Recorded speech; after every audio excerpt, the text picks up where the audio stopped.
aula de hoje, a gente falou das equações relativísticas, da equação de Klein-Gordon e de Dirac, né? Mostrando alguma sutileza, principalmente com o problema da questão das energias negativas ou frequências negativas, né? Em particular na interpretação da densidade de probabilidade. A gente viu que não é possível interpretar a densidade de probabilidade na mecânica quântica relativística como a gente fazia na mecânica quântica não relativística, por causa dos valores negativos, né, devido às frequências negativas. Tá? Na formulação de Dirac, buscando formular uma teoria correta para descrever elétrons relativísticos, ele chega numa equação, a famosa equação de Dirac, que a gente demonstrou aqui, essa daqui, só para lembrar, essa que está envolta em verde aí. Nessa formulação, quando você calcula usando a equação conjugada, a gente obteve a equação conjugada, essa daqui, e calcula a corrente, que é a corrente conservada, né? Você chega à conclusão de que essa é a corrente, e a corrente escrita dessa forma tem como componente zero a densidade, né, de corrente, que é dada dessa forma, que no final das contas envolve apenas o psi-Dagger psi, ou seja, o módulo de psi quadrado. Então, é um resultado que seria, em princípio, compatível com a interpretação de probabilidade, tá? Densidade de probabilidade. No entanto, a interpretação mais apropriada para essas correntes e densidades tem a ver propriamente com corrente de alguma carga, de fato, como a gente vai ver a seguir. Tá? Vamos continuar, então. Vamos falar da questão, uma outra questão importante, que tem a ver com as quatro componentes que aparecem no spinor de Dirac. Tá?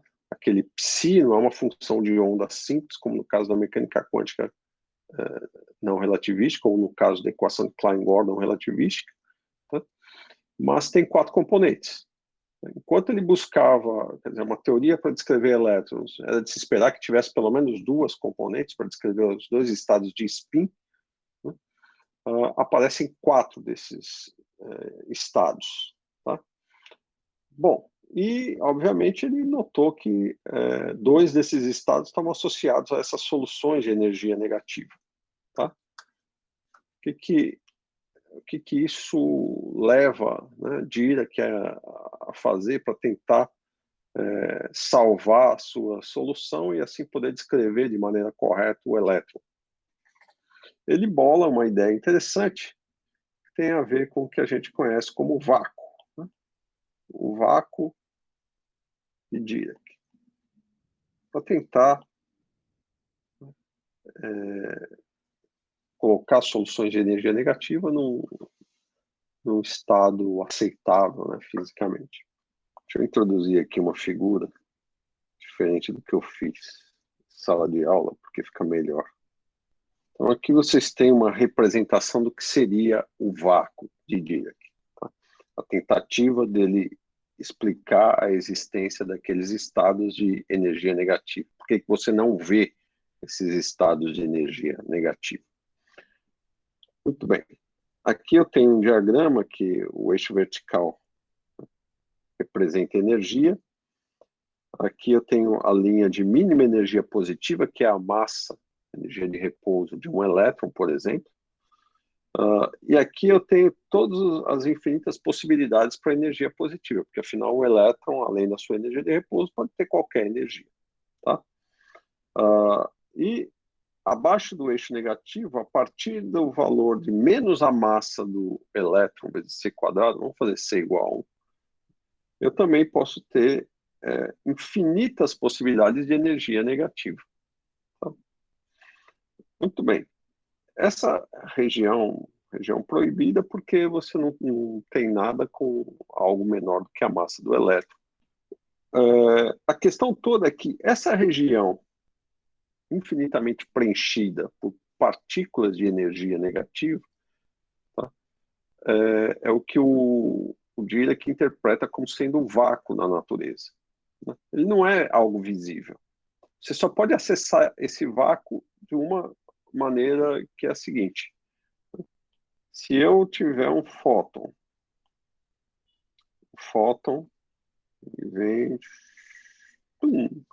ele bate aqui, né, no vácuo, e a partir do vácuo, esse fóton ele tem uma energia E, que é maior ou igual a 2 vezes a massa do elétron.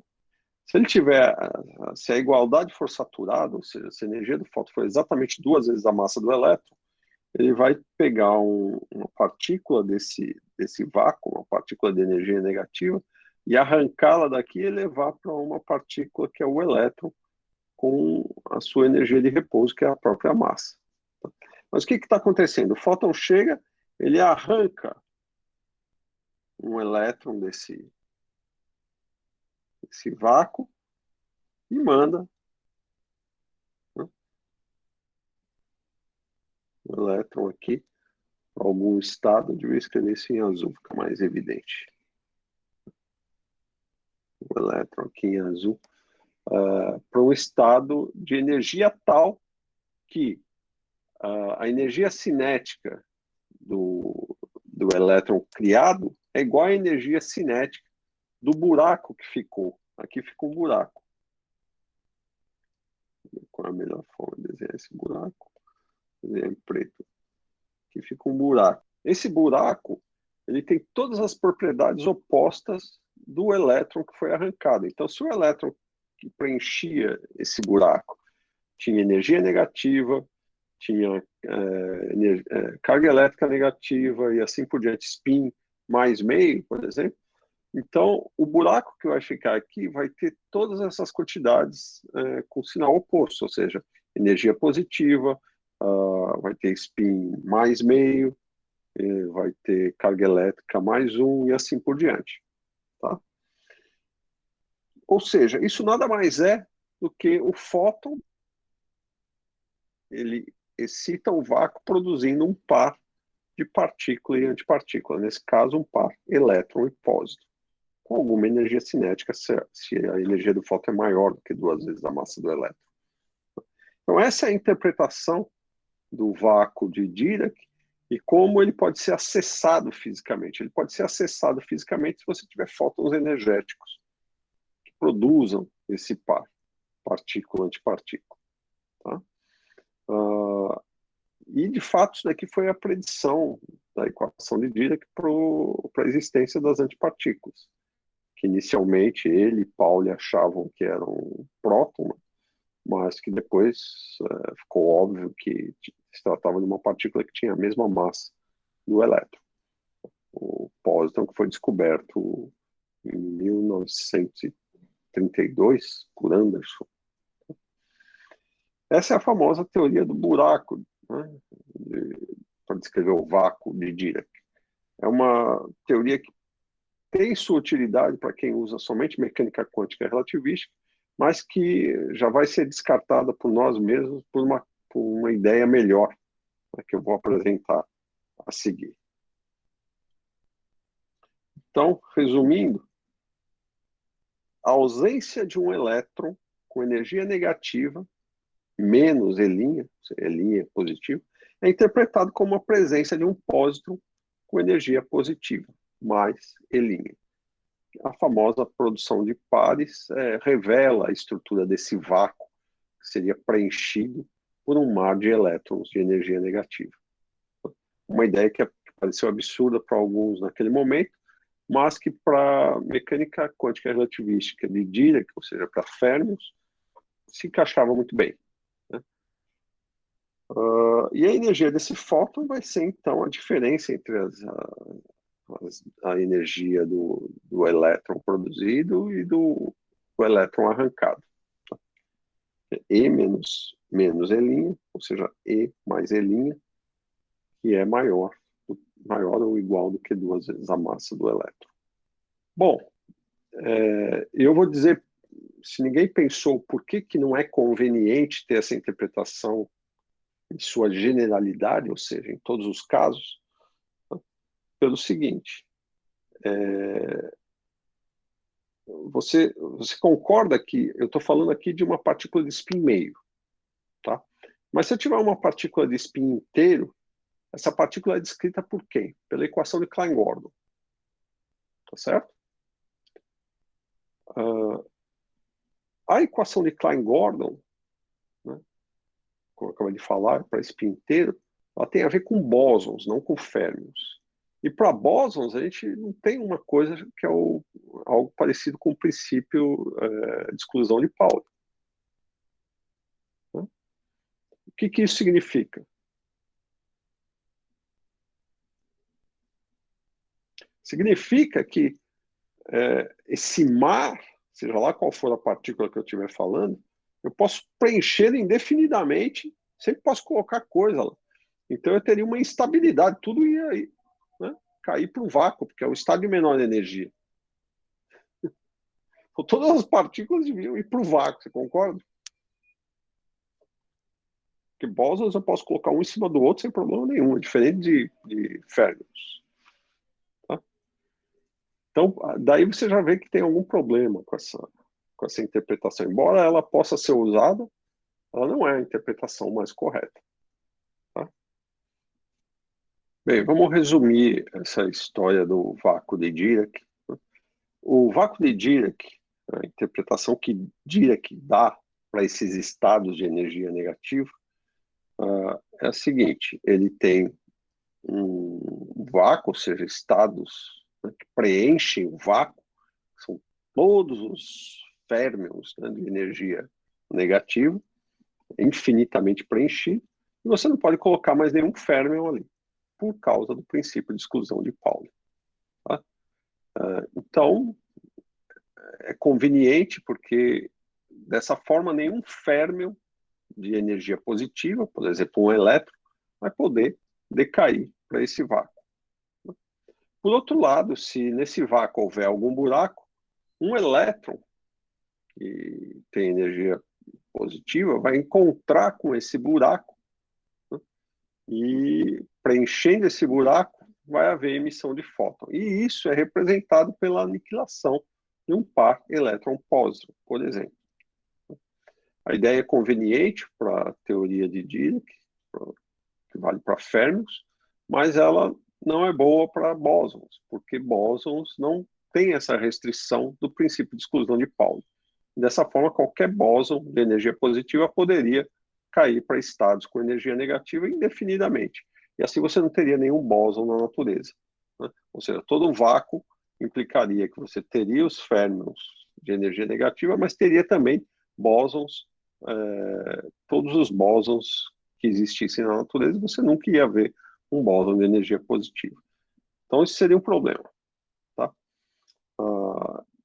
Essa ideia vai ser melhorada, na verdade, ela vai ser excluída por algo melhor, que vai colocar no mesmo pé de igualdade tanto férmions quanto bósons, tornando a mecânica quântica relativística algo realmente interessante e válido fisicamente.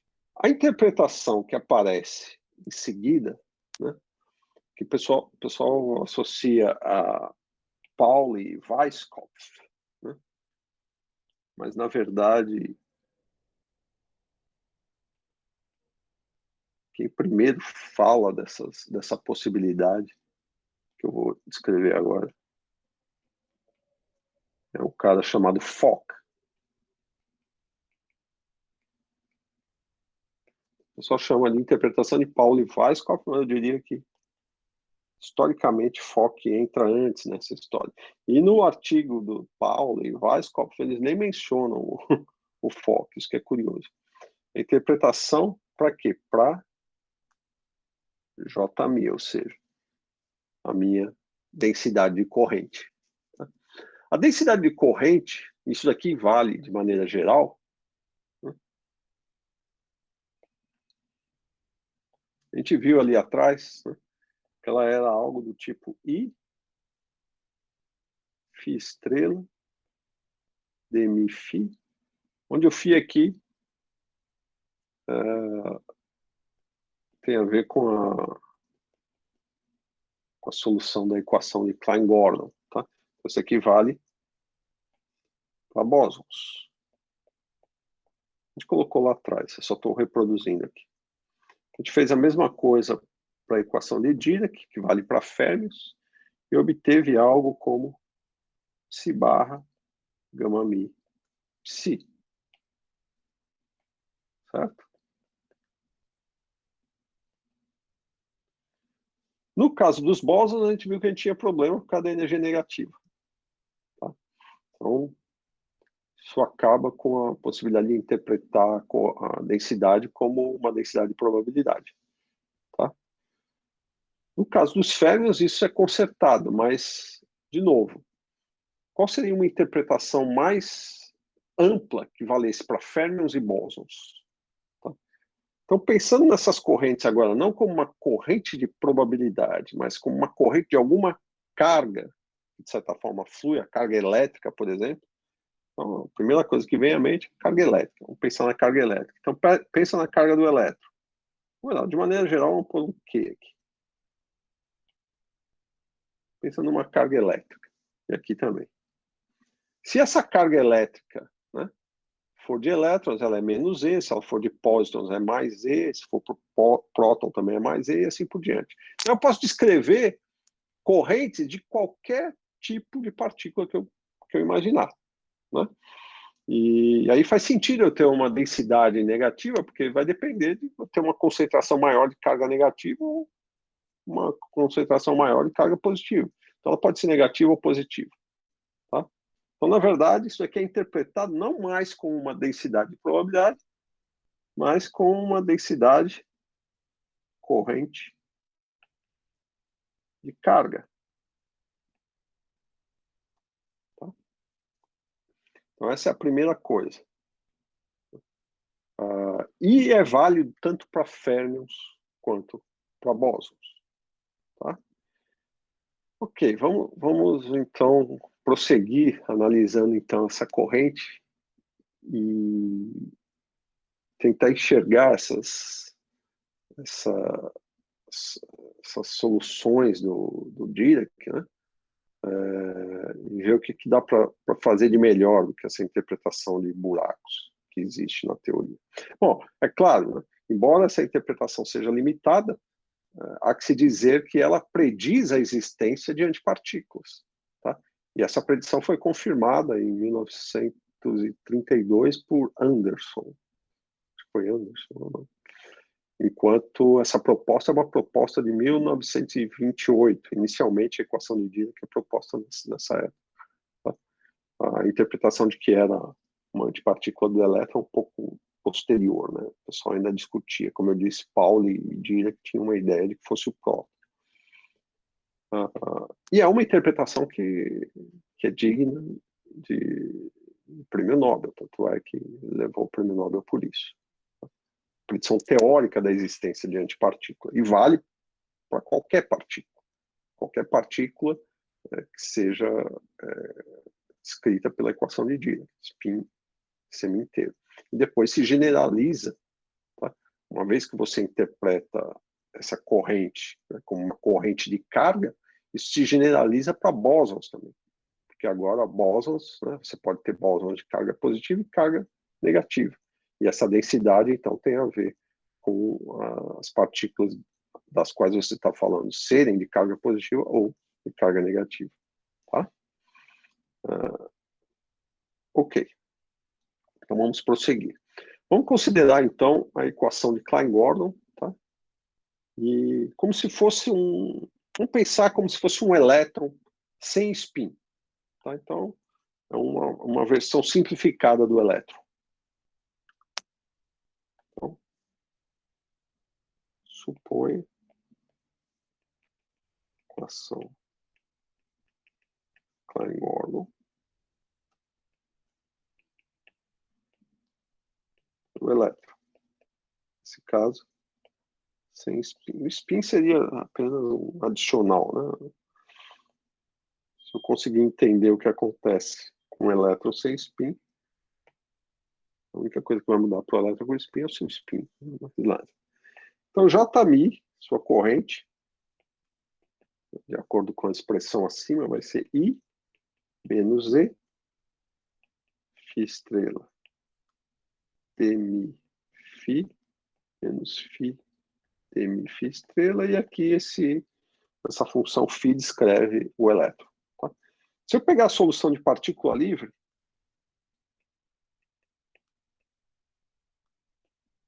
para esse elétron, chamar de elétron acadêmico, né? Eu vou ter essa corrente, quadricorrente. É exatamente a mesma corrente que a gente obteve antes para a solução de partícula livre, só que agora multiplicado pela carga do elétron, que é menos E. Portanto, vai ser menos 2E módulo de N quadrado vezes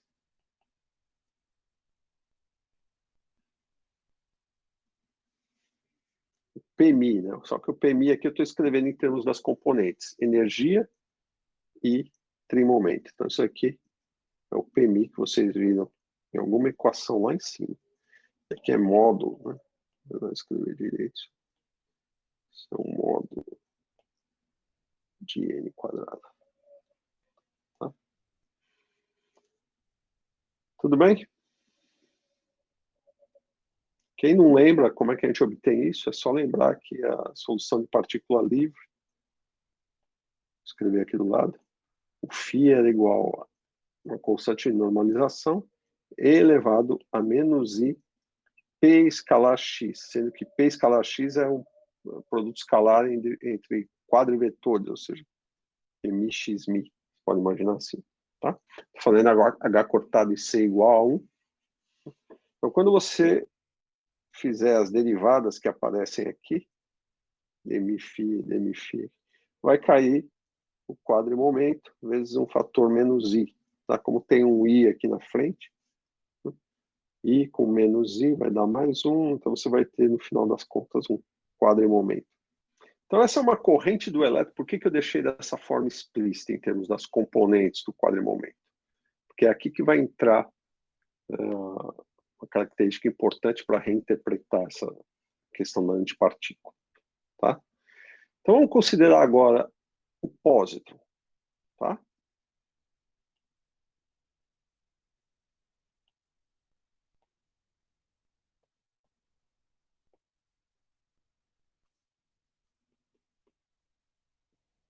A corrente é a mesma, só que o pósitron tem carga mais E, certo? Então, Jμ do pósitron vai ser o quê? Mais 2E módulo de N quadrado E P. Tá? A única coisa que mudou é o sinal da carga. Antes era menos E, agora é mais E, portanto tem sinal mais aqui. Tá? E olha só a sacada. Né?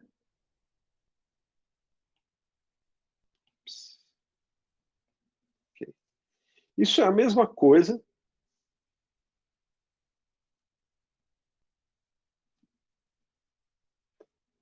colocar vamos colocar da seguinte maneira, espera aí. Colocar E, P, colocando uma cor diferente. Se eu colocar menos e menos aqui, eu tenho que colocar um menos aqui, concorda? Bom, não mudei nada na solução. Isso aqui continua sendo a solução para descrever um pósitron. Tá? Porque na corrente a única diferença entre o pósitron e o elétron é o sinal da carga. Tá? Então isso aqui continua descrevendo o pósitron. Mas se você olhar bem, isso daqui é a mesma corrente do elétron menos 2E módulo de N quadrado, onde eu troquei o sinal da energia e do trimomento. E é aí, né, que entra a interpretação do Feynman, né, de que o pósitron, que é a antipartícula do elétron, nada mais é do que um elétron, né, com energia negativa e que vai, né, com momento no sentido oposto. Tá? Ou seja, conclusão.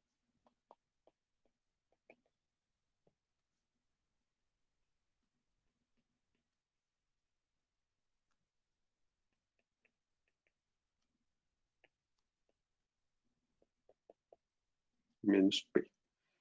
Quer dizer, isso é o que você infere desse resultado, tá? Em outras palavras, é como se o elétron com energia negativa tivesse sendo absorvido num ponto, em vez de sendo emitido num ponto com momento P. Com momento para trás significaria isso. Se você imagina que o elétron está... Bom, eu vou colocar uma figurinha daqui a pouco que vai ficar mais fácil. Deixa eu fazer o seguinte. Pensa, eu vou colocar aqui, geralmente eu uso a linha do tempo da esquerda para a direita, mas só aqui eu vou fazer algo diferente. Eu vou colocar a linha do tempo no sentido de baixo para cima, tá?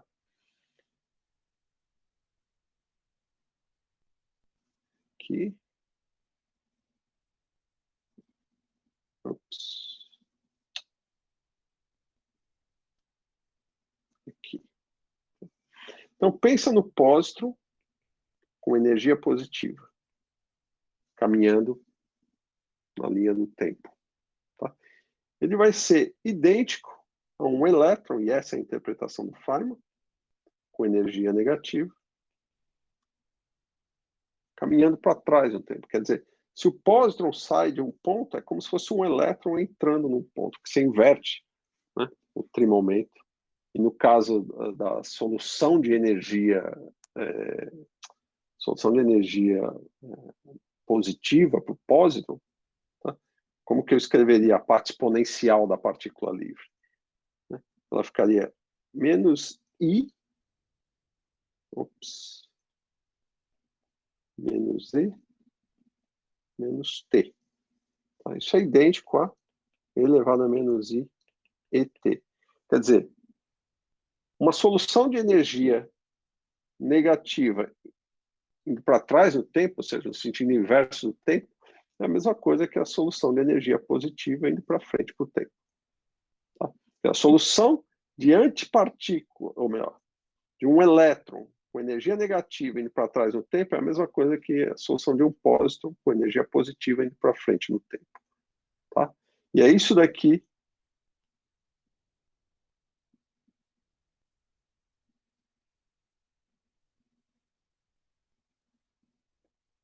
que salva toda a história, né, da interpretação das partículas e antipartículas. Eu não preciso, né, e de novo, quem dá o pontapé inicial nessa brincadeira toda para reinterpretar antipartícula, em vez de pensar num mar de Dirac preenchido por partículas de energia negativa, é Fock, depois o Pauli Weisskopf. Né? E por que isso é um grande passo? Porque você está colocando partícula e antipartícula no mesmo pé. Eles não são coisas diferentes. Né? Enquanto o elétron era protagonista na equação de Dirac, né? e a antipartícula nada mais era do que algo que você tirou desse mar de elétrons que estava em outro nível, vamos dizer assim. Aqui eles estão no mesmo nível. Partícula e antipartícula têm o mesmo papel. Eles não são algo fundamentalmente diferente, exceto pelas suas cargas. Tá? E enxergar isso é que levou ao desenvolvimento correto, né, dessas interpretações. Tá? Então, em vez de pensar num mar de elétrons, você pensa simplesmente, não, a antipartícula é uma partícula andando para trás no tempo com energia negativa. Tá? Isso resolve, isso vale para qualquer, né, tipo de partícula, seja ela fermiônica ou bosônica. Tá? Então, aqui eu não preciso de um princípio de exclusão para explicar a existência de antipartícula. Ela está lá, ela está nas soluções. Só que eu só preciso entender como é que eu interpreto isso. Aquela energia negativa, de fato, ela não é, como que se diz, não é que você tem uma partícula com energia negativa, você tem uma antipartícula com energia positiva. Tá? É uma questão de reinterpretar através dessa brincadeira que a gente fez aqui com as correntes, né? Tá? Só isso. E essa vai ser a visão, né, que é empregada na teoria quântica de campos. Tá? Então é por esse motivo que quando vocês me viam escrevendo lá atrás diagramas de Feynman, Toda vez que eu escrevi uma antipartícula, eu escrevi uma partícula indo para trás no tempo. Tem a ver com essas correntes que não são mais densidades de probabilidade, ou correntes de probabilidade, mas tem a ver mesmo com a carga que a partícula carrega. Aqui ele está falando de carga elétrica, mas tem a ver com todas as cargas. Todas as cargas de uma antipartícula vão ser invertidas com relação à da partícula. Justamente por esse motivo. Tá? Por causa desses sinais nas correntes.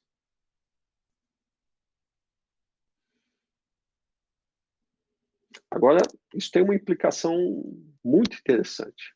Tá? Ninguém tem nenhuma dúvida até aqui? Tá tudo bem? Tudo bem, professor.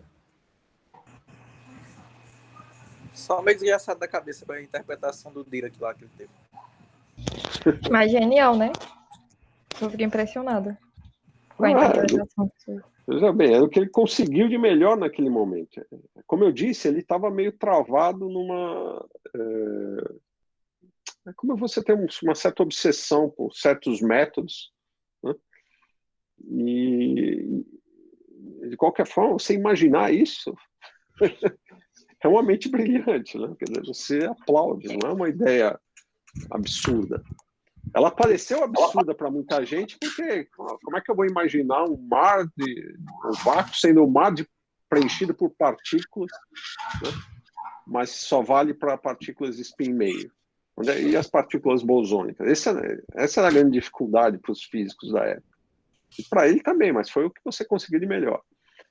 E como eu disse, você vai ver muita gente, principalmente acho que em matéria condensada, o pessoal que usa mecânica quântica relativística em outras áreas, eles usam, sempre vão falar dos buracos no mar de Dirac, blá, blá, blá, quando eles querem falar da antipartícula.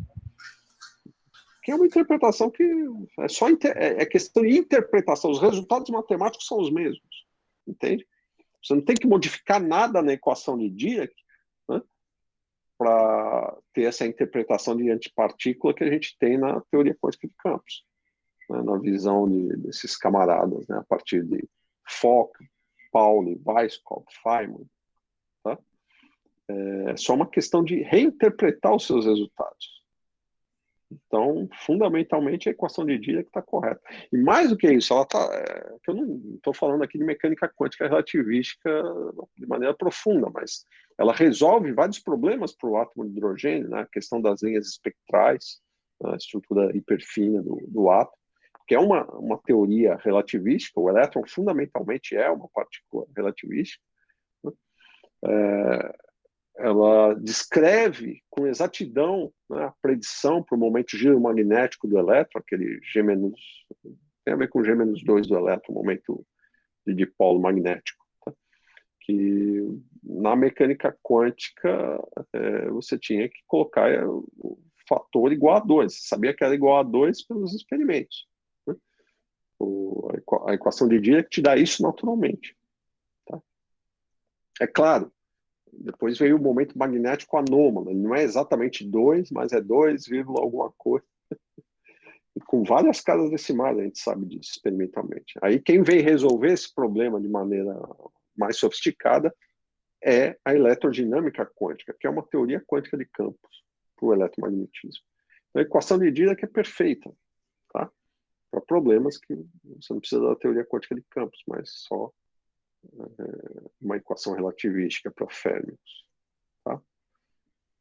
E o elétron é o exemplo. Né? O exemplo. Tudo que o Dirac queria era descrever o elétron corretamente. Ele conseguiu.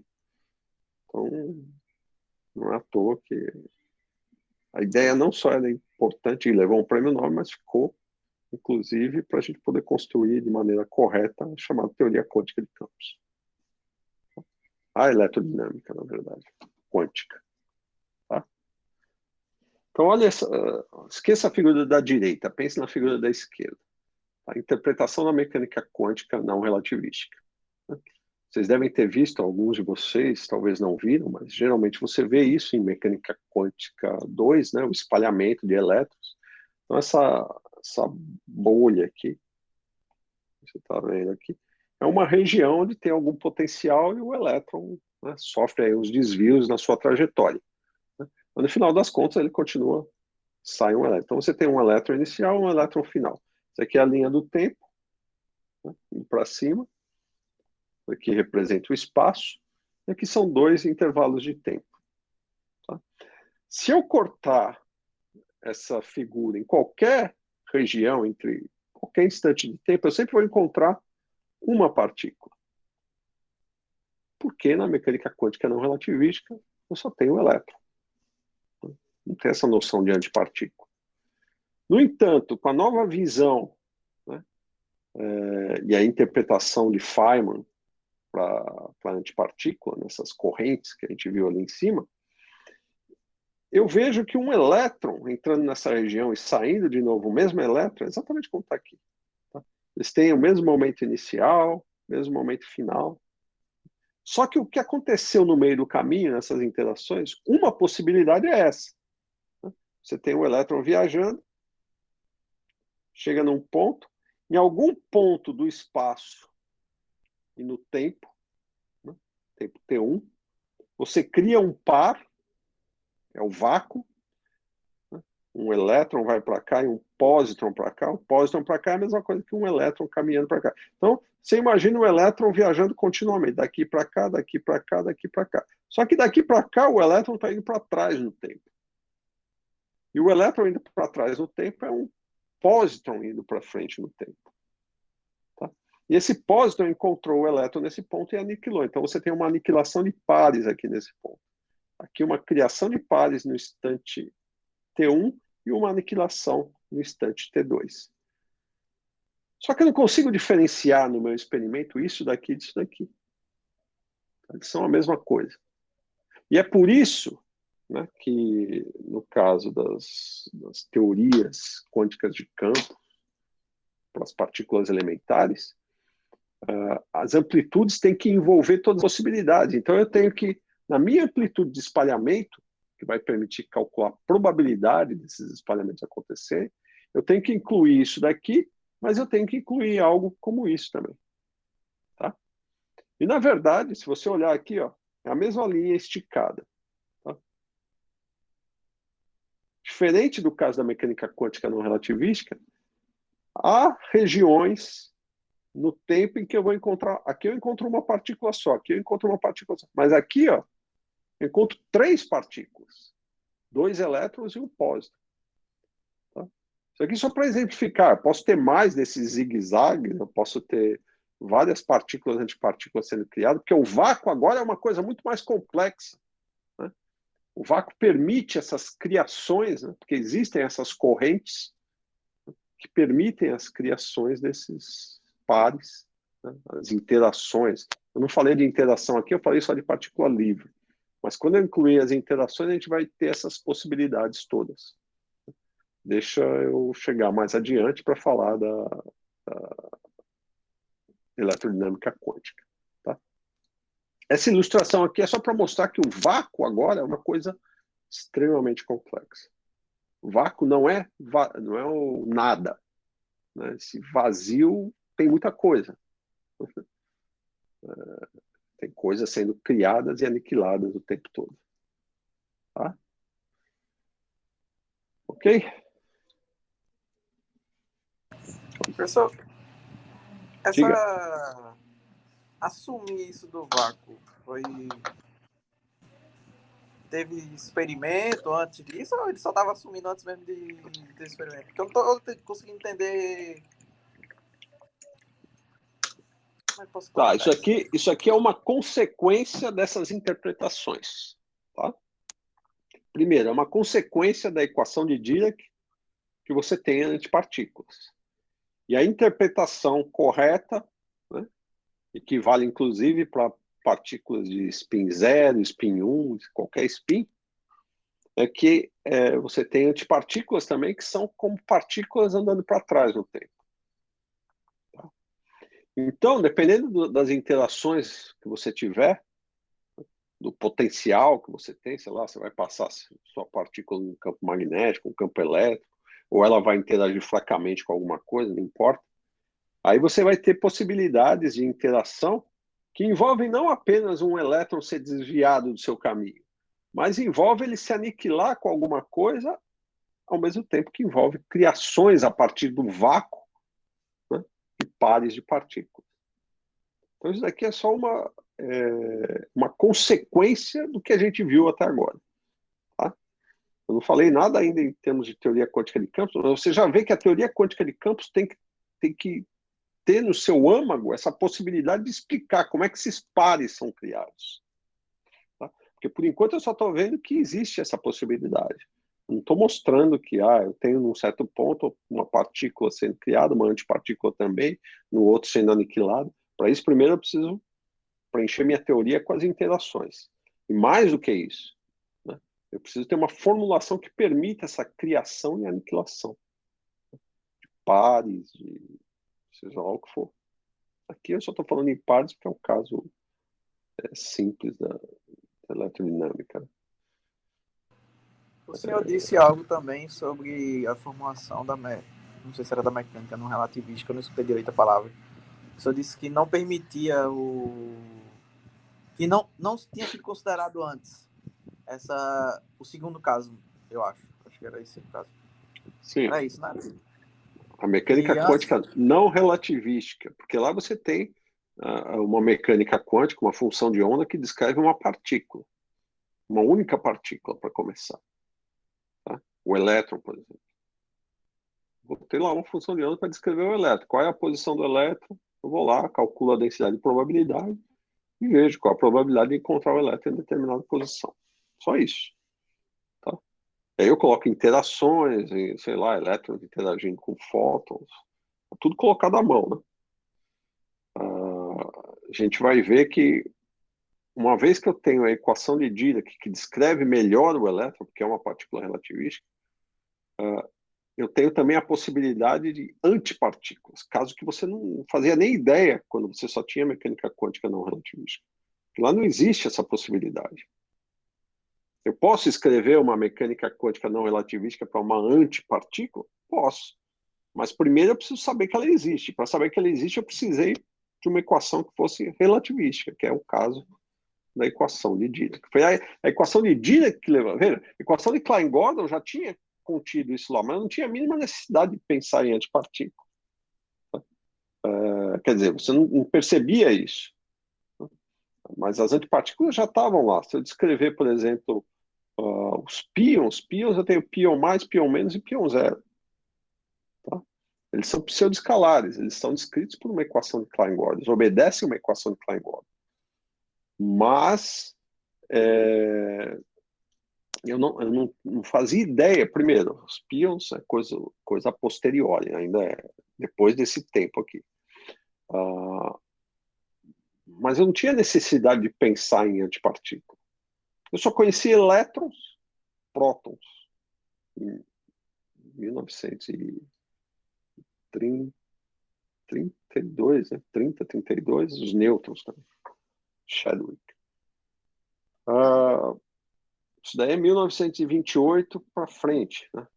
Final dos anos 20, começo dos anos 30. Tá? Então, eram as únicas partículas que você conhecia. Então, você tinha só uma predição, começo dos anos 30, de que existia antipartícula, que devia existir uma antipartícula do elétron. Depois é descoberto o pósitron. As outras antipartículas e tudo mais são posteriores. Os pions foram detectados na década de 40. Então, para saber que tinha pion mais, pion menos, já é posterior à ideia de antipartícula.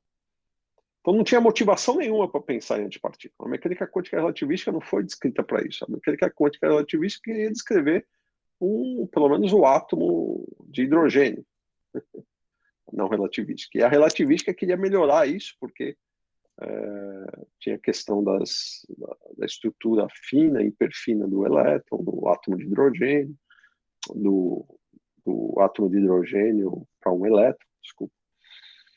E tinha a questão do fator giromagnético. E é isso que a equação de Dirac vem resolver. Só que ela te dá mais coisas. E isso que é bonito quando você constrói uma teoria. Não só resolver problemas que estão ali para ser resolvidos, mas prever coisas novas. A equação de Dirac faz isso. Isso é um grande passo para frente. Porque com isso a gente começa a pensar na possibilidade de Como é que eu vou formular uma teoria para ter essas criações de pares, aniquilações? E aí a ideia de Fock é levada adiante, né? Por isso que ele tem aquele chamado espaço de Fock. Ele vai construir um vácuo, a partir do vácuo você cria e aniquila, né, partículas e antipartículas com operadores. O pessoal costuma chamar de segunda quantização, mas no fim é só mecânica quântica para campos. Os campos agora vão ser operadores. Tá? É algo que eu vou falar um pouco mais adiante. Aqui eu estou só já adiantando algo. Então, no fim das contas, você começa a perceber aí que o vácuo é algo muito complicado. Muito mais complicado do que se imaginar. Antes o vácuo era nada, não tinha nada. A partir daqui, o vácuo começa a conter coisas, né, que permitem essa criação de pares, por exemplo. Ou as coisas se aniquilarem no vácuo, como é o par elétron-pósitron se aniquilando. Percebeu a diferença? E é uma teoria que necessita ser escrita, que envolva, né, você pode estar vendo aí que tem uma linha que eu cruzei o tempo, que tem 3 partículas. Né? Eu não estou falando de uma única partícula, uma equação que descreve uma única partícula. Eu preciso de uma teoria que me descreva múltiplas partículas. Interações com múltiplas partículas. Com a teoria quântica de campos tudo vai ficar mais fácil. Então tá, então vamos agora para soluções da equação de Dirac. Tem vários efeitos que você estuda em mecânica quântica relativística, que não vou nem mencionar aqui. Então vamos atrás de uma solução de onda plana para partícula livre. A primeira coisa que a gente faz, tá, é buscar a solução de onda plana. Eu vou supor uma partícula livre, uma função psi, que é um spinor com 4 componentes.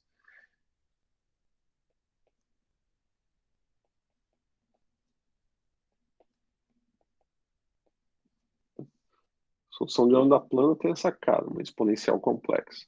Só que o coeficiente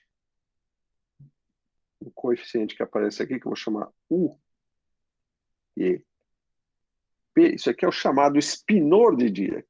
Ele tem que ter uma estrutura, né, de um vetor com 4 componentes. Então, esse daqui é o chamado spinor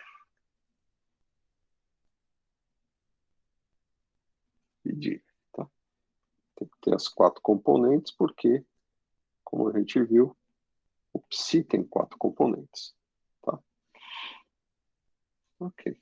Então, de maneira enxuta, isso é escrito na forma de quadrivetores, né? O EP, o spinor, elevado a menos I P escalar X. Tá? São quadrimomento e quadricoordenadas. É a última vez que eu vou escrever aqui, mas é isso que eu quero dizer com P escalar X. O Mi tanto faz se ele está embaixo ou em cima. Se você trocar, põe o Mi em cima no P, você põe o Mi embaixo no X. Tanto faz. Produto escalar, isso não altera o produto escalar. Tá? É claro que esse psi tem que satisfazer a equação de Dirac. Então,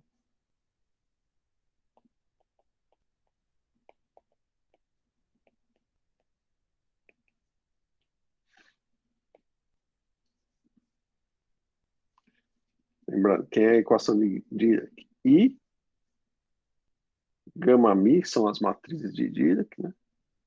Dmi menos m, atuando em psi, isso é igual a zero. Tá? Então vamos colocar na forma explícita essa derivada dmi. Então eu vou ter o seguinte, I, gama zero, D0 é ddt, então já vou substituir aqui D0, ddt, tá?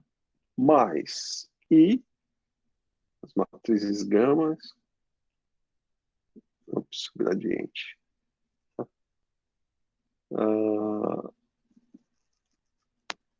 Tudo isso atuando em psi, né? Então, aqui é gradiente de psi, del delta de psi, menos m vezes psi igual a zero. Tá? Tem que obedecer essa relação.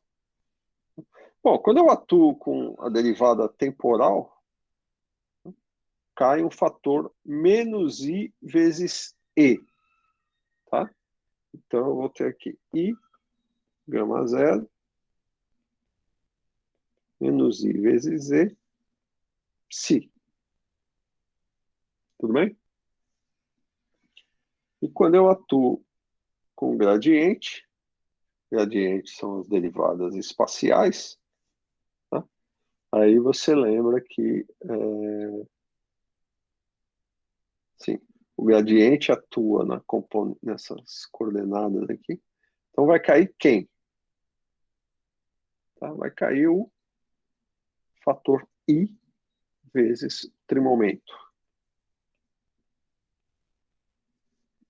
Tá? Então aqui tem o produto escalar. I vezes trimomento, psi menos m psi igual a zero. Tá? Ou seja, então, i com menos i dá mais, i com i dá menos, então eu vou ter o seguinte, eu posso escrever isso da seguinte maneira. E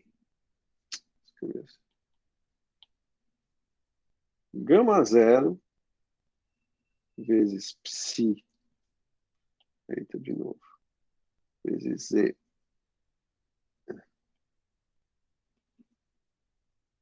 psi, tá? E aqui eu vou ter menos gama escalar p psi menos m psi igual a zero. Então, se eu olhar para cá, o que é isso e isso?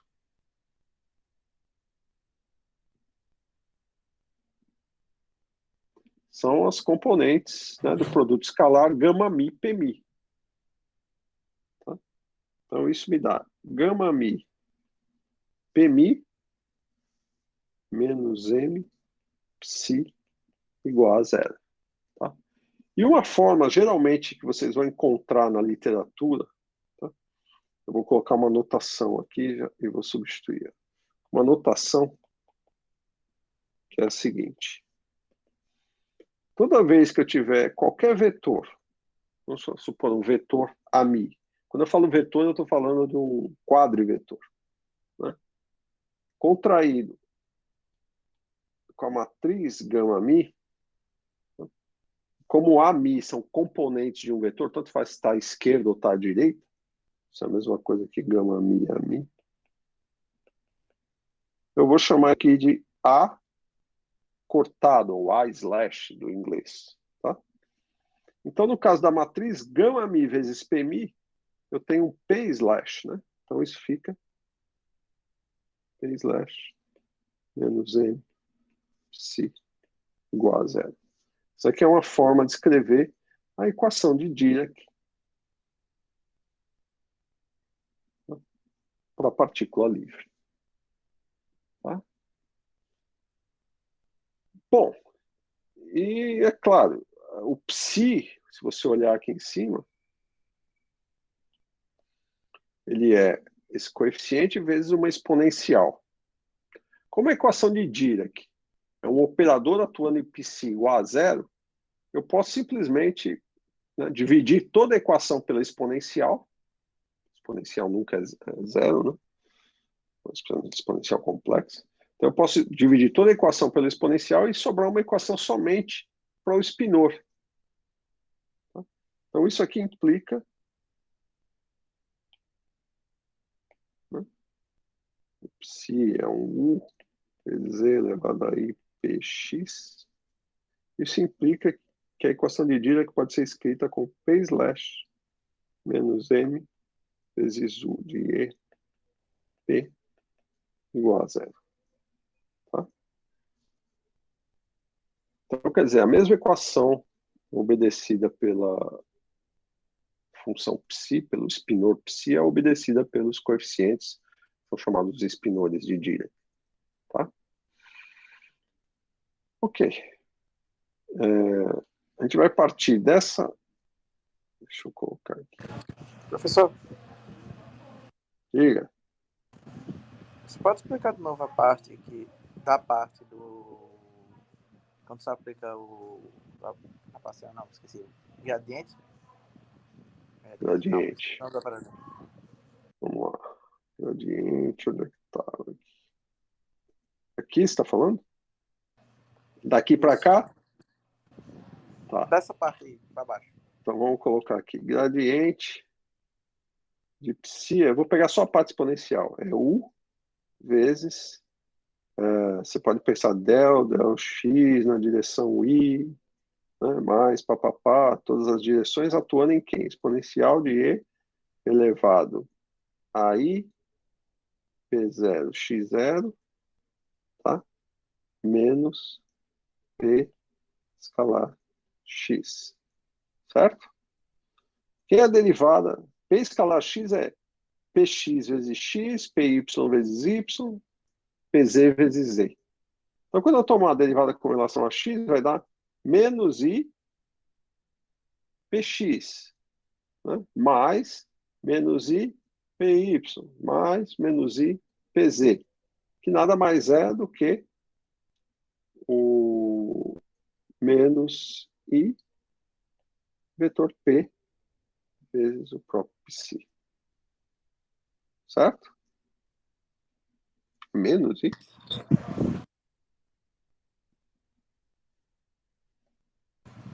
Ao menos É por causa mais, do aqui é mais, aqui é mais. Eu estou fazendo o contrário.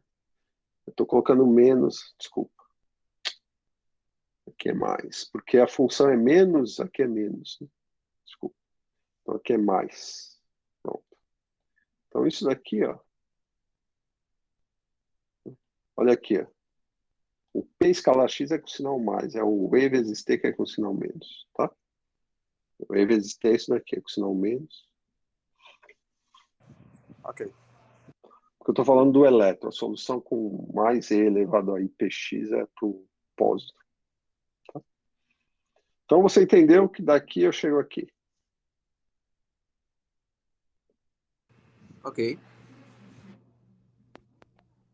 Deixa eu aumentar essa borracha.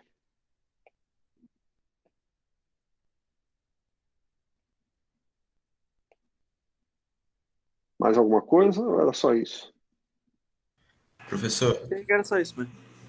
eu vi no Griffiths que uma forma de você chegar na equação de Dirac, um passo intermediário é passar por esse gama mi pmi menos m vezes psi igual a zero.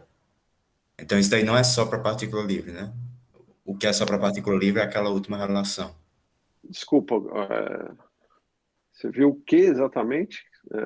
Que outra forma de chegar? Na equação de Dirac, um passo intermediário é esse gama mi pmi menos m multiplicado pelo psi igual a zero.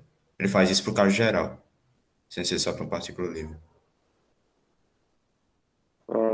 Não, isso daqui é só para partícula livre, tá? Porque a gente está usando uma equação de Dirac que é para partícula livre. Se você olhar, quer dizer, deixa eu ver uma coisa. A equação de Dirac é essa daqui, tá certo? Quando a partícula não é livre, eu vou ter um termo adicional aqui nesse dmi. Não vai ser só dmi. Por exemplo, pensa na interação com o fóton. Ele vai ter, você vai fazer a substituição mínima, né? O dmi vai para dmi, se eu não me engano, menos e vezes ami, alguma coisa assim. Tá? Então a equação, é claro, a equação vai ser quase a mesma. A única diferença é que eu vou ter um termo a mais aqui, que é um termo que envolve o campo do fóton, o ami, nessa brincadeira. Tá? Mas essa equação que está aqui é para a partícula livre. Ah, tá, entendi. Certo. E eu acho que, eu não sei nem se o Griffith chega a discutir essa inserção do ami aí.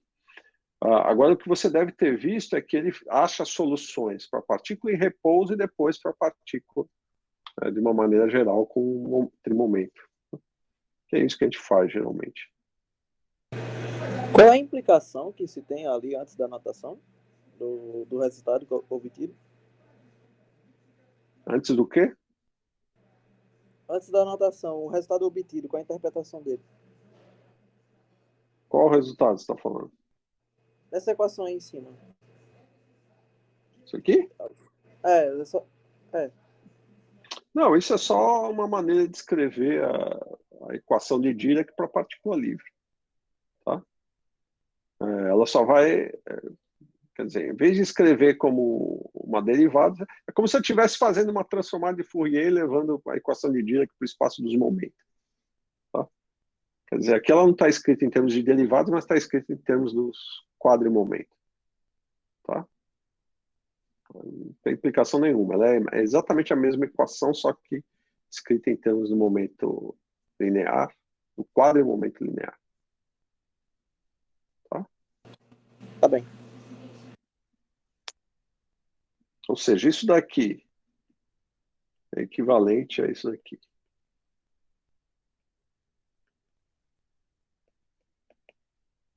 Né? Gama mi dmi você pode escrever dessa forma. Ele não está contraído com o quadrivetor dmi, então eu posso escrever assim. Del slash. Tá? Elas são exatamente a mesma equação, só que uma escrita em termos das derivadas das coordenadas e a outra escrita em termos dos momentos. Tá? Ok. Então vamos achar soluções primeiro para a partícula em repouso.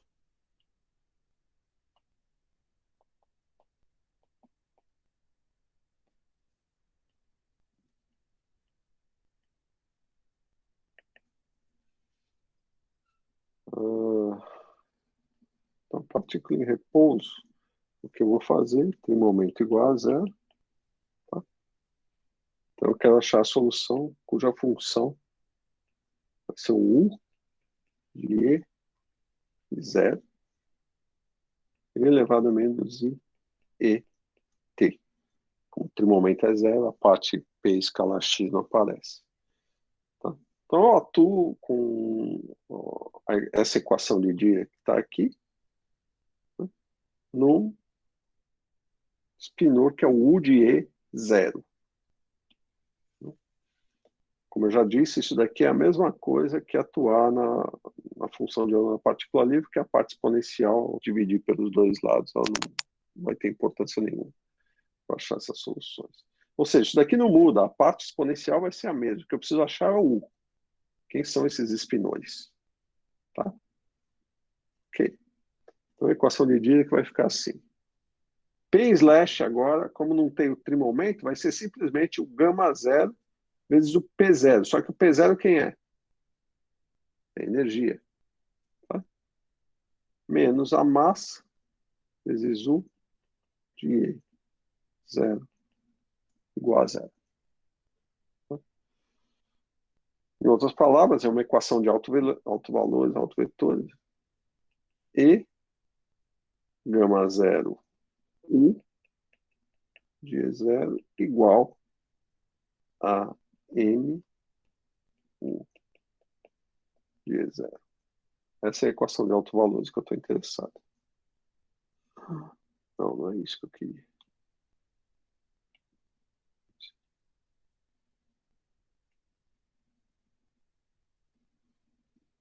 Gente, ficou feio, galera. Deixa assim. Ah, já sei.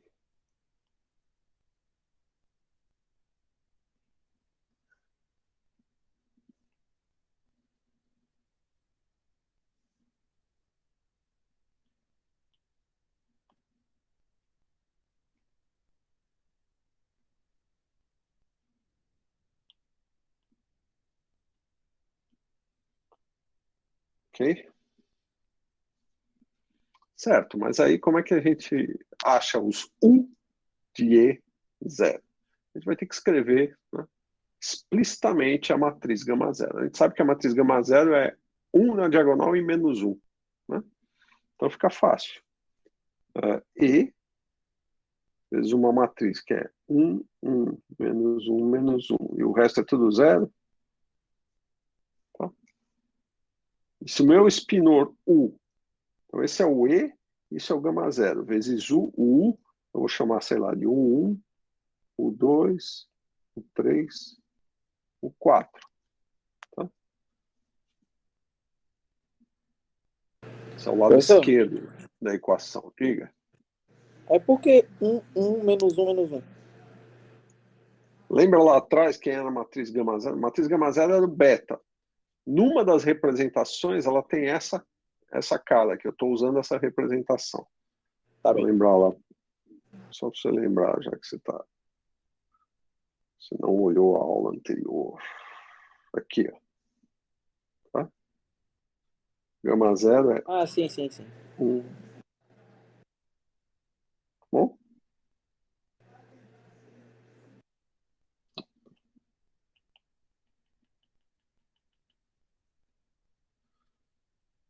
Aqui.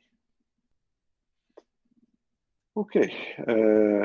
Então vamos supor que eu tenha soluções, né? O U1 e é zero. Esse é um fator de normalização. 1, 0, 0, 0. U2.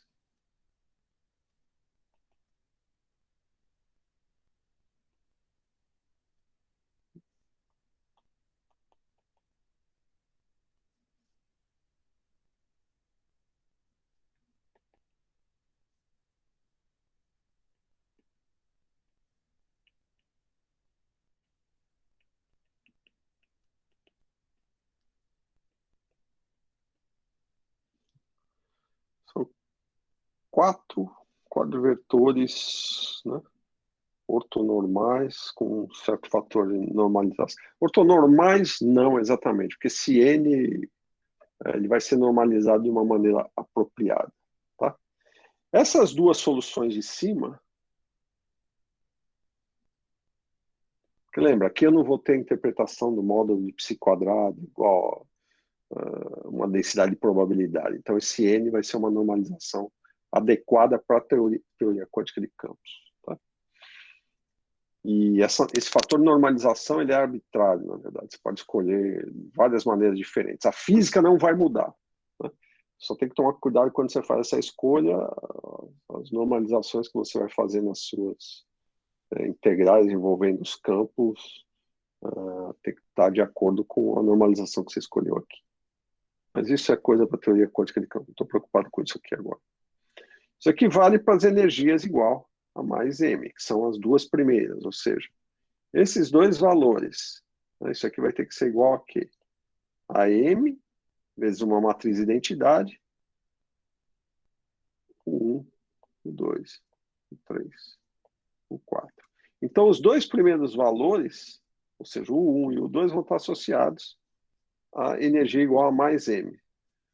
Os outros dois, como é menos e, então você passa o menos, multiplica por menos aqui, você vai ter, desculpa, que é menos m, né? Que eu passei para o lado direito. Se lembrar, a equação era mais, não, aqui é mais, tá certo. Mais, tá certo. Isso. Então, menos e vezes alguma coisa igual a mais m é a mesma coisa que dizer que e é igual a menos m vezes alguma coisa. É isso que eu estou dizendo. Então, essas outras duas, e igual a menos m. Pronto. São soluções de energia negativa. Tá? Elétrons com energia negativa, que a gente já interpretou como da maneira correta lá em cima. Tá? É o equivalente a pósitrons, né, com momento trocado, energia trocada, ou seja, energia positiva. Tá? Depois que você escrever, não vou escrever aqui agora, talvez eu faça isso depois, o operador de spin, né, escrito numa forma adequada para a mecânica quântica de Dirac, você pode mostrar que essas partículas, né, isso aqui representa um elétron de spin mais meio, isso daqui de um spin menos meio, aqui um elétron de energia negativa de spin mais meio, e aqui um elétron de energia negativa de spin menos meio. Portanto, isso aqui vai estar associado com pósitron de spin menos meio, e isso aqui com pósitron de spin mais meio, que são trocados. Tá?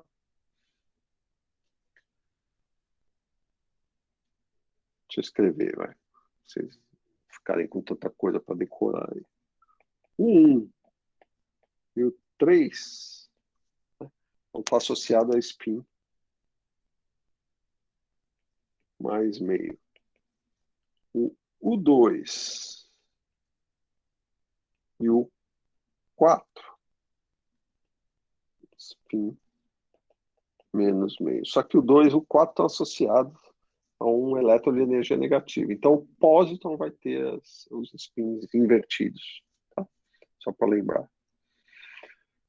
Certo. Explica isso de novo, professor, por favor. Essa ideia toda da energia do mais M e por conta disso o 2 ser associado ao spin menos meio. Não, a energia está ok pelo seguinte, é só uma equação de autovalores. A equação de autovalores é essa aqui. Tá? Então, você concorda que quando eu multiplicar, ó, isso aqui dá E menos E menos E, certo? Aqui é M, M, M, M. Só que como isso aqui é menos E vezes o 3 é igual a M vezes o 3, então você está dizendo que E igual a menos M vezes o 3. Aqui é a mesma coisa. E igual a menos M vezes o 4. Então, esses dois estados, né, essas duas componentes do spinor estão associadas a E igual a menos M. Ok? As duas últimas, no caso. Exato. São os estados que a gente identifica como os estados de energia negativa. Os dois spinores, né, de elétrons com energia negativa. Tá? E pela nossa interpretação, eles vão estar associados com pósitrons de energia positiva. Ok? Ou seja, as cargas trocadas e o spin também. Né? Lembra na ideia do buraco lá? Fica fácil você entender. Se você arranca um elétron de spin meio, o que sobra é um pósitron de spin mais meio. Então, a carga é oposta, o spin é oposto, todas as cargas vão ser opostas. Todos os números quânticos opostos. Não, é que eu estou tentando entender essa questão do... Por que é o 1 e o 3 que tem spin mais meio e por que é o... Para ser exato, o que é Não, a letra U aí? Para você ver, o U é o spinor, tá? O U é o spinor. Ó, de novo. Acompanha aqui. Como é que eu escrevi meu spinor? Spinor psi. Ok. Tá? Para uma partícula livre, ele vai ter o fator exponencial, que está associado à partícula livre, e um coeficiente. Só que o coeficiente tem que ter a mesma estrutura matricial que o psi. Tem que ser de 4 componentes. Por isso que a gente chama isso daqui de spinor. Isso aqui é um spinor também, mas é o spinor completo, que tem a dependência temporal. Aqui é só um spinor que tem só a dependência no momento e energia. Tá? A dependência temporal está aqui, na exponencial. Tá?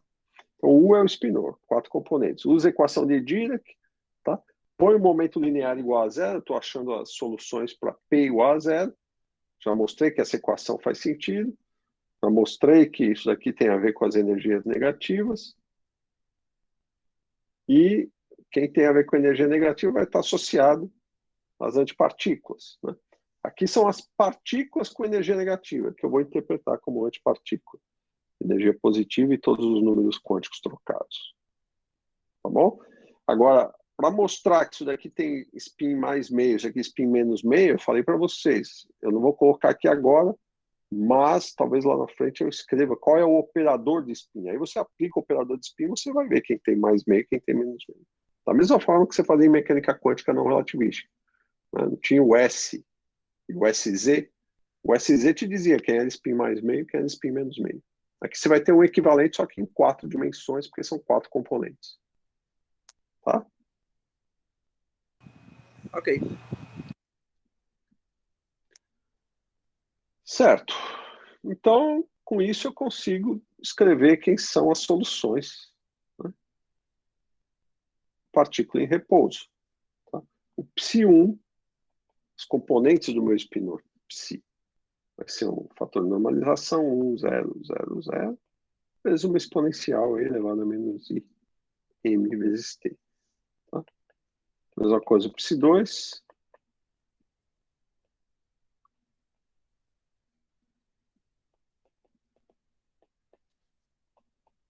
vértice 3.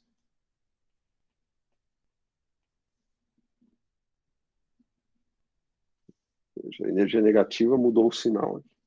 Isso na mecânica quântica não relativística não fazia diferença, porque lá só tinha energia positiva, mas aqui faz. Tá?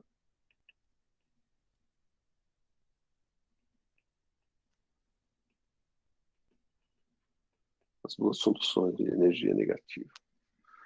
Bom, tá, esses são os spinores para uma partícula em repouso.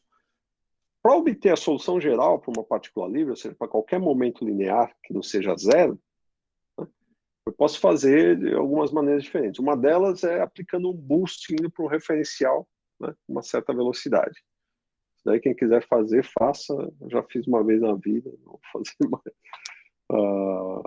Eu vou fazer de uma outra maneira. Tá? Que é o seguinte. As soluções gerais. P diferente de zero. Tá? Vamos pegar a equação para o U, só que agora com momento linear diferente de zero.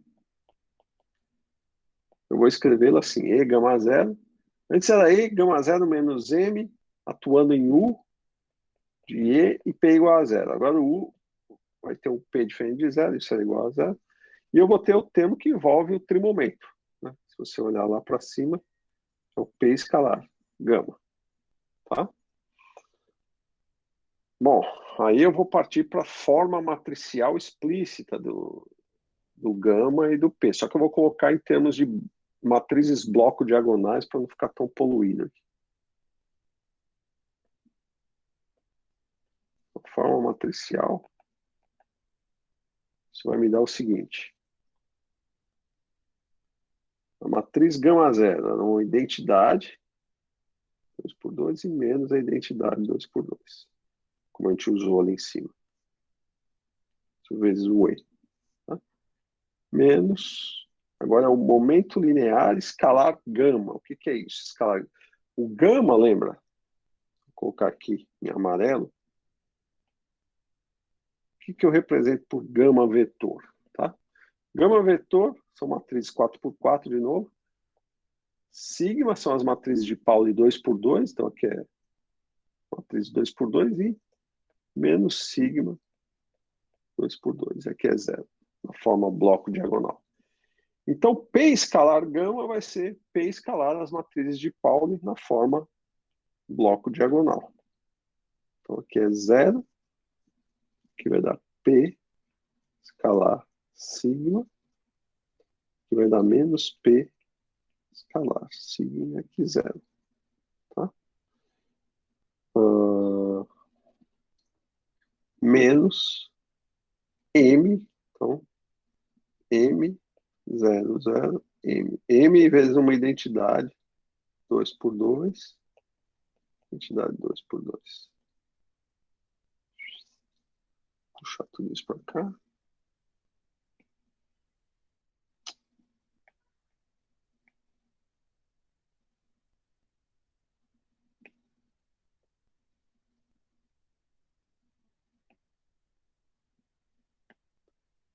Certo? Vezes U igual a zero. U agora depende de E e P diferente de zero. Tá? Ok, com essa equação agora eu vou brincar para achar soluções gerais. Tá? Vamos fazer o seguinte. Eu vou reescrever isso, tá? Usando simplesmente E menos M. Por que E menos M? Porque aqui o E está multiplicando uma identidade 2 por 2 e o M também é uma identidade 2 por 2. Tá? Na parte que tem zero aqui, tem zero para a massa também, mas é diferente de zero quando envolve trimomento. Então, eu vou ter menos sigma escalar P aqui. O menos é por causa desse sinal. Tá?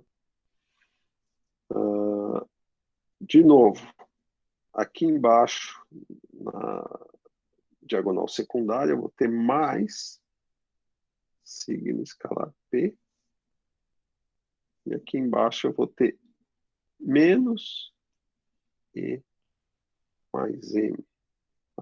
Porque fica menos E, menos M. Então, coloquei o sinal em evidência. Certo? Tudo isso vezes, vou chamar agora de UA e UB. Tudo igual a zero. Tá? Eu dividi o meu spinor, que tem 4 componentes, em 2 spinores de 2 componentes. Essa aqui são...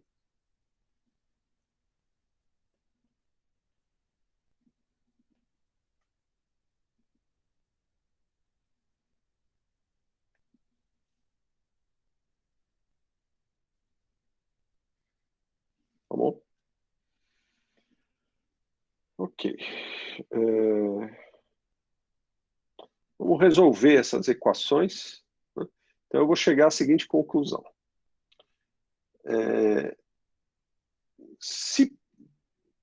Bom, vamos escrever de maneira geral o seguinte. São 2 equações. O A vai ser como? É só isolar aqui, né?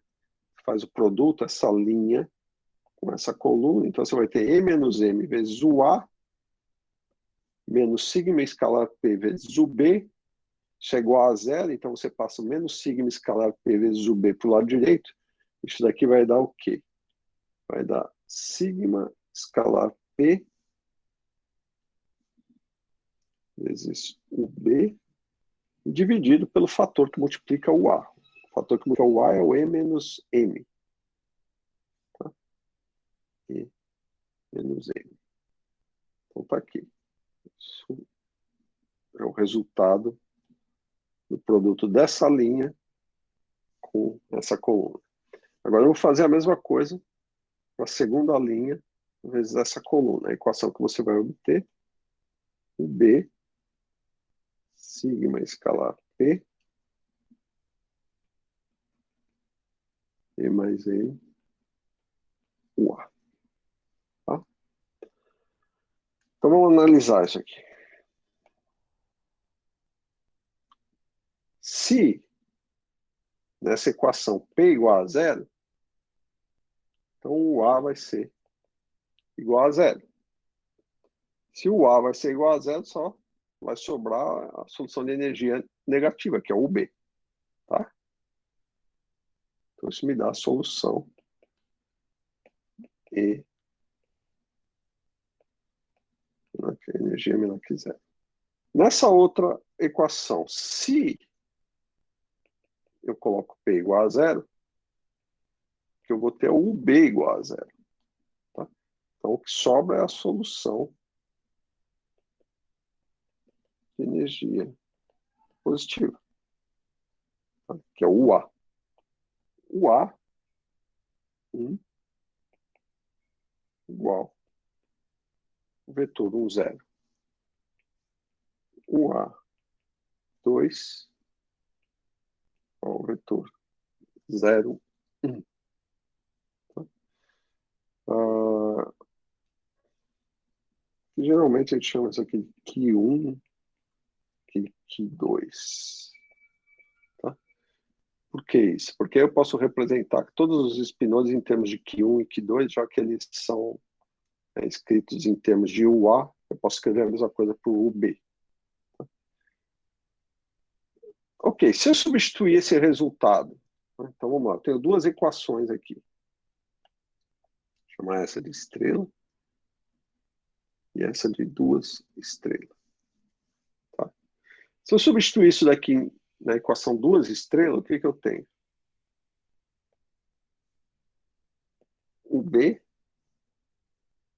igual sigma escalar P, E mais M, vezes o A. Só que eu vou chamar isso daqui de UBS. E o A aqui, S. Tá? Para S igual 1 e 2. Então, isso vai me fornecer o U1 e o U2 em termos do Q1 e do Q2. Tá? Quando P é igual a zero, eu sei quem são os espinores, eu sei? Deixa eu voltar lá em cima. A gente acabou de mostrar quem eram soluções para P igual a zero. Eram essas aqui, certo? Na verdade, estavam escritos em termos do 1, o 2, o 3, o 4, tá? Bem, vamos obter as soluções, então, para qualquer momento P a partir desses resultados, tá? Eu posso escrever a solução de energia positiva, ou seja, o B diferente de zero para P diferente de zero, e o B igual a zero para P igual a zero, utilizando essa notação em termos dos Qs S, onde S igual a 1, 2. Por que isso? Porque o meu espinor psi, né, de 4 componentes, pode ser escrito em termos dos dois espinores, o A e o B, de 2 componentes. Mas vamos esquecer o psi, porque eu estou interessado só nos Us. Então, isso daqui é o meu US, tá? Onde S vale 1 ou 2, e ele é escrito como fator de normalização. As duas primeiras entradas são dadas por QS e as outras duas por isso daqui, que nada mais é do que o UB. E veja, quando P é igual a zero, isso daqui é igual a zero, ou seja, as duas entradas aqui vão ser nulas, tá? E as entradas aqui vão ser dadas pelo QS. Se S igual a 1, vai ser 1, 0. Se S igual a 2, vai ser 0, 1. Ou seja, N vezes 1, 0, 0, 0, ou N vezes 0, 1, 0, 0, que é justamente a solução que a gente obteve lá em cima para P igual a 0 para o espinor de energia positiva, tá? Quando S igual a 1 e S igual a 2. Para obter as soluções de energia negativa, a gente faz exatamente a mesma coisa, só que agora usando essa equação de cima aqui, tá? Onde o UB agora vai ser dado por um Q1 e um Q2, tá? Então, soluções de energia negativa, a gente faz o UB igual ao QS, e de maneira geral, então, a gente obtém o UA. E o UA de S, que a gente obteve ali em cima, em termos de sigma escalar P sobre E menos M, vezes um QS, tá? Eu vou reescrever, colocando o sinal menos em evidência, portanto, aqui aparece o módulo de E, então fica escrito dessa maneira, para S igual a 1, 2. E assim eu vou ter os dois espinores para energias negativas, de uma maneira geral, dados por isso daqui. Observe. Então, U de S mais 2. Quando S é igual a 1 ou 2, isso aqui vai me dar o U3 e o 4. Quando P é igual a 0, essas duas componentes de cima são nulas. E aqui eu tenho 1, 0 ou 0, 1, dependendo de S ser 1 ou 2. Ou seja, o U ser o U3 ou o U4. Então vai ser 0, 0, 1, 0 ou 0, 0, 0, 1, que são os espinores, né, para P igual a 0 que nós obtivemos lá em cima.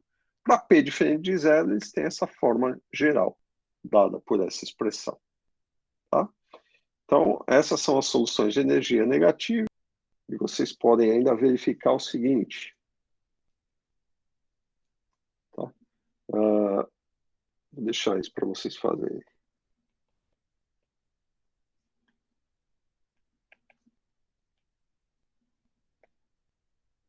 Então, verifique que U R Dagger, o S é igual a 0, quando R é diferente de S. E ambos, R e S igual a 1, 2, 3, 4. Tá?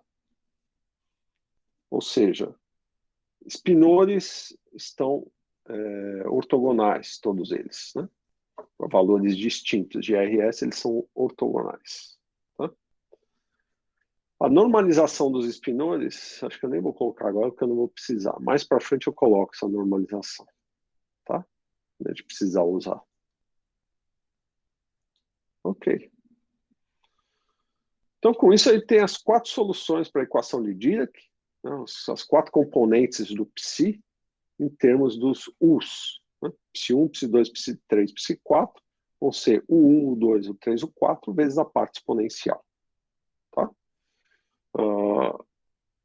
O 1, 2, e elevado a menos i px vai descrever um elétron livre de energia, né, E positiva em momento, trimomento P, e o U34 vai estar associado à antipartícula, ou seja, se descreve um elétron de energia negativa e um certo trimomento, a antipartícula vai estar associada com menos essa energia e menos esse trimomento. Tá? Eu só vou fazer mais uma coisinha, porque a gente não costuma descrever os espinores das antipartículas em termos de U's, a gente chama de uma outra letra, por uma conveniência futura em teoria quântica de campos. Tá? Então, o U3 e 4, tá, que está associado à descrição da antipartícula, tá? Pósitron, nesse caso. Então, o 3, 4 de E, P, quando vem multiplicado pela parte exponencial elevado a menos i px, P escalar x, ele vai, né, o 3, 4, menos e menos p, portanto eu troco isso também na exponencial, então fica mais i et menos px, né?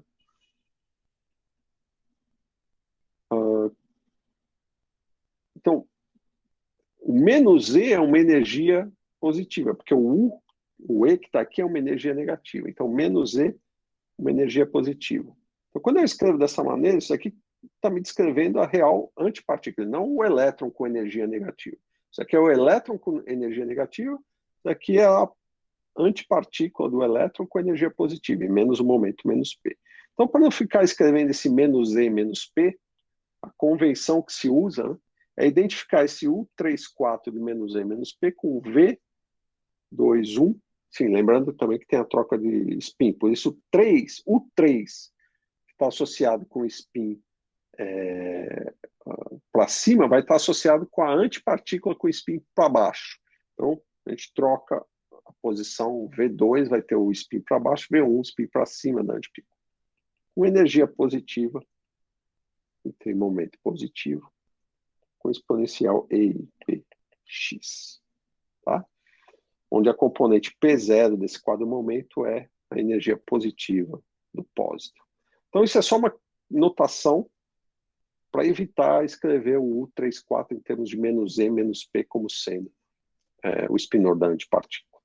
Tá? Onde menos E é positivo, menos P é o trimomento trocado. O trimomento do elétron é P, o pósitron vai ser menos P. Carregada essa notação, eu sei que é, mas no fim das contas vocês acabam se acostumando. Tá? Depois de muitos anos de uso, você se acostuma. É só uma conveniência. Eu podia escrever U34 de menos E menos P, não tem problema. Mas é chato. Tá? Bom, uma outra coisa que é bom distinguir, né, que são o uso. E aqui é importante, lembrete.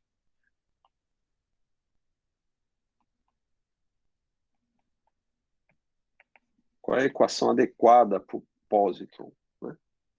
Lembra que para o elétron,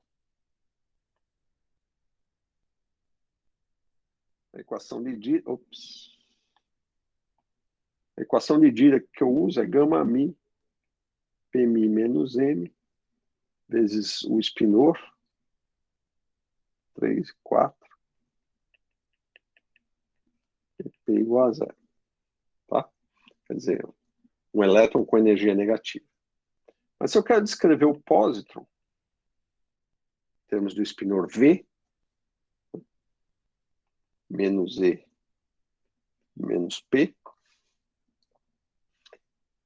então eu troco o sinal de E e P nessa equação E, portanto, o quadrimomento vai ter um sinal trocado, que eu troco a componente zero, que é E, que vai para menos E, e a componente trivetorial, que é P, e vai para menos P. Portanto, fica menos gama mi P mi menos M, certo? Só que agora U 3, 4 menos E menos P igual a zero. Só que a gente viu, a gente redefiniu o U34, né, como sendo o quê? Bom, como tudo é igual a zero, eu multiplico tudo por menos 1, fica gama mi, P mi, mais M. O U34 eu chamei, U34 de menos E menos P, eu chamei de V. V, 2, 1, de E. Igual a zero. Então essa é a única diferença que tem que lembrar quando você usa os Vs, e é o que a gente usa sempre nas nossas notações de teoria quântica de campos, são os Vs e não os Us para antipartícula. Para saber que eu estou falando do spinor de uma antipartícula, fica automático. Você olha para ver, você sabe, estou falando da antipartícula. Tá? Então a equação que os spinores Vs obedecem não é a mesma dos spinores Us. Tem esse sinal diferente na massa. Tá? É a única coisa que tem que ser tomar cuidado e lembrar na hora de usar as equações de Dirac. E a gente usa o tempo todo, na hora que a gente está fazendo cálculos de amplitude e tal, aparecem U's e V's. Por que é importante? Porque às vezes vai aparecer o que é esse Pmi gama mi? É o chamado P slash, ou P cortado, tá? Tá associado à partícula. Quando ele atua num spinor, ele dá a massa da partícula quando é elétron, e dá menos a massa da partícula quando é o pósitron. Tá? Então, eu vou substituir esses operadores por massa ou menos massa. Então, eu tenho que saber qual é a equação que está associada aos spinores, Us e Vs. Tem que lembrar isso, porque na eletrodinâmica quântica, bom, não só na eletrodinâmica quântica, qualquer interação, qualquer cálculo que se faça de amplitudes de espalhamento, né? Se você está falando de partícula e antipartícula, você tem que lembrar dessa diferença, senão você vai ter sinais errados nos seus cálculos, tá bom? Ok.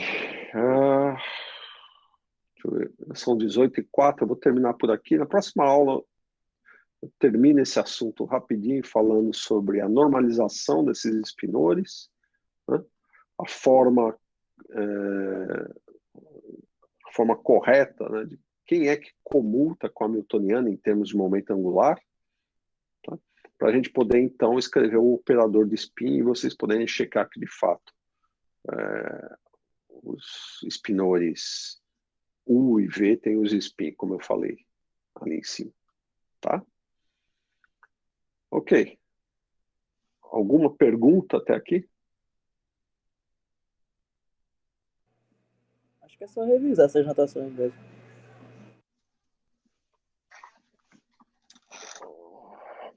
Essas coisas às vezes confundem, porque talvez é a primeira vez que vocês estão vendo, como eu estou cansado disso, eu não sei às vezes qual é o ponto que vocês podem ter a dificuldade. Eu tento imaginar quais são os pontos. É por isso que eu espero que vocês façam perguntas, né? Eu tentei fazer de uma forma que ficasse claro o que eu estou falando, mas eu percebi que pode ter um certo desconforto. Mas se vocês tomarem o cuidado de lembrar que a gente está sempre falando da equação de Dirac para o elétron, e tudo que a gente deduziu aqui foi para o elétron, tá? E você tem em conta que a solução de energia negativa, as soluções envolvendo o elétron com energia negativa, na verdade descrevem uma antipartícula com todas as cargas trocadas do elétron, inclusive as projeções de spin, mais meio vai para menos meio. Aí fica fácil de entender esses resultados. Mas isso não é trivial num primeiro momento, por isso é bom vocês se debruçarem um pouco e tentarem entender isso. Com relação à solução, existe outro jeito de obter as soluções? Existe. É só fazer um boost de Lorentz, vocês chegam lá. Vocês têm um referencial em repouso, e vocês querem ir para o referencial em que a partícula está em movimento. Faz o boost e vocês vão chegar. Faz um boost nessas soluções aqui, que a partícula está em repouso, e vocês vão chegar naquela expressão para esses espinores para qualquer valor do momento linear, P. Tá? Se tiver mais alguma coisa, é só perguntar. Agora só resta revisar mesmo. Então, tá, eu vou fazer a mesma coisa que eu fiz na aula passada, eu mando essas notas para vocês, vocês dão uma olhada. Quem sabe vocês acham até um erro, porque às vezes eu escrevo alguma coisa e tem algum erro. Mas até onde eu estou vendo, eu não estou enxergando nenhum. Próxima aula, então, eu termino esse assunto rapidinho. E aí eu espero começar a falar dos métodos, algumas funções de teoria quântica de campos. A gente vai apresentar as lagrangianas que levam essas equações de movimento e falar finalmente da eletrodinâmica quântica, para finalmente usar os resultados aqui para poder fazer cálculos de seção de choque, larguras de decaimento. No caso da QED, não, vocês não vão ter decaimento na QED, né? O elétron não decai em nada. A não ser que eu estivesse falando do muon, mas ele não vai decair eletromagneticamente. O muon decai através de interações fracas. Ok, se ninguém tem mais nenhuma dúvida, vejo vocês na próxima semana, sábado, lembra, tem um teste. Vou botar um teste aí para vocês fazerem. E espero que vocês estudem, né?